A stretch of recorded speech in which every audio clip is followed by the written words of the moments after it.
दोस्तों आज हम बताने वाले हैं कि सूरज से नज़दीक पहाड़ है पर वो बहुत ठंडा है और सूरज से बहुत दूर ज़मीन है लेकिन ये गर्म। आखिर कैसे? तो चलिए आज हम बताने वाले हैं कि कैसे ये पहाड़ ठंडा होता है और ज़मीन। हम ऊपर जाते हैं जैसे पहाड़ों पे, तो हर 1 किलोमीटर ऊपर जाने के बाद टेम्परेचर अप्रोक्स 6.5 डिग्री सेल्सियस हो जाता है। इसे कहते हैं एटमॉस्फेरिक लैप्स रेट। इस वजह से पहाड़ों की ऊपरी लेयर में ठंडी होती है।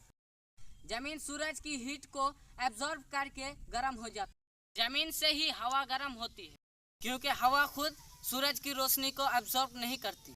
पहाड़ों पर प्रेशर कम होता है, इस वजह से वहाँ की हवा पतली और ठंडी होती है। वहाँ मॉइस्चर भी कम होता है, इस वजह से वहाँ गर्मी रुक नहीं सकती। एग्जाम्पल से समझो,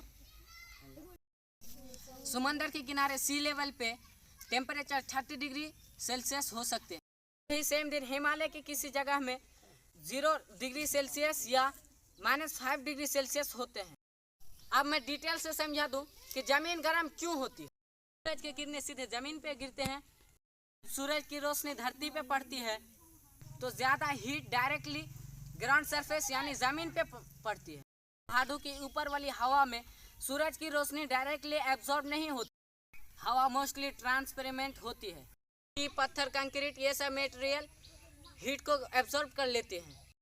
ये एब्जॉर्ब हीट सोलरली रिलीज भी होते हैं, इसलिए ज़मीन रात में भी थोड़ी गर्म रह सकती है। जब ज़मीन गर्म होती है तब उसके कांटेक्ट में आने वाले हवा भी गर्म होने लगते हैं, ऊपर जाने लगते हैं। इस हवा में मूवमेंट भी होते हैं, इसलिए फ्लैट एरिया और शहरों में ज़्यादा गर्मी होती है। शहरों में कंक्रीट, रोड, बिल्डिंग ये सब हीट को एब्जॉर्ब कर लेते हैं। ये पहाड़ों में ग्रीनरी और थिन एयर होते हैं तो हीट जल्दी एस्केप हो जाती है।